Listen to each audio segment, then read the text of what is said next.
Don Bosco private ITI থেকে এটা টেটের first year section দিক থেকে একটি মডেল প্রস্তুত করেছি যার নাম হচ্ছে হ্যান্ড অপারেটেড পাওয়ার। এই মডেলে আমরা কিছু পরিধি বলতে চাই। পরিধি হলো এটি যন্ত্র প্রকৌশলের মৌলিক বিষয় এবং শিল্প কর্মশালার কার্যপ্রণালী হিসাবে আমরা এই মডেলটিকে শিক্ষামূলক হিসাবে প্রস্তুত করেছি। ডিসক্রিপশন দিতে চাই কিছু। মডেলটি প্রথমে আমরা বেস তৈরি করেছি।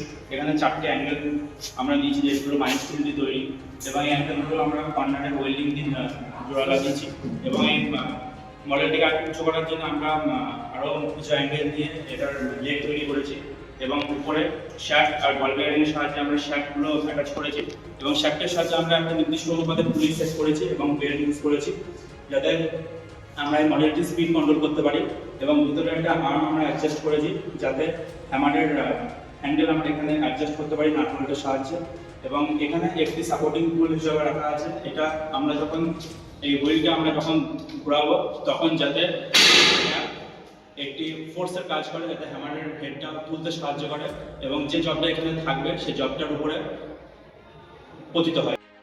তো আমরা যে মডেলটা তৈরি করেছি হ্যান্ড অপারেটেড পাওয়ার হামার, এটার ওয়ার্কিং প্রিন্সিপাল হলো এটা রোটেটরি মোশন থেকে লিনিয়ার মোশনে কনভার্ট।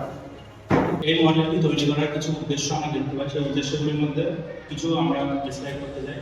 সেটা কোনো ধাতব যন্ত্রের অক্ষ বরাবর বল প্রয়োগ করে এবং নির্দিষ্ট অংশ প্রান্তকে পুরু করা যেতে পারে এই এর সাহায্যে, এবং পরিমাণে ধাতু অপসারণ না করেই এটাকে গরম ধাতুর মধ্যে দিয়ে পাঞ্চিং করে একটি সূক্ষ্ম বা ক্ষুদ্র ছিদ্র আমরা করতে পারি।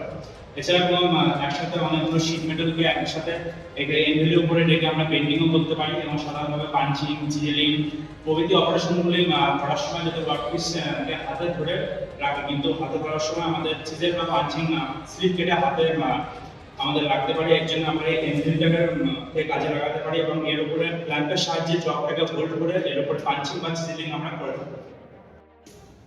তো এই মডেলটা তৈরি করার পিছনে কিছু সুবিধা এবং অসুবিধা রয়েছে।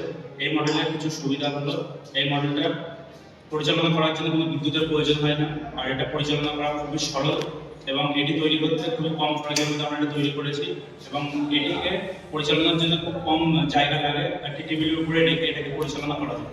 যেমন এর কিছু সুবিধার দিকও আছে, তেমন অসুবিধার দিকও আমরা সম্মুখীন হয়েছি। সেটা হচ্ছে এই মডেলের হুইল ঘোরানোর জন্য কায়িক শ্রমিকের প্রয়োজন হয়, আর হাতুড়ি চালানোর গতি মানুষের শারীরিক ক্ষমতা দ্বারা সীমাবদ্ধ থাকে।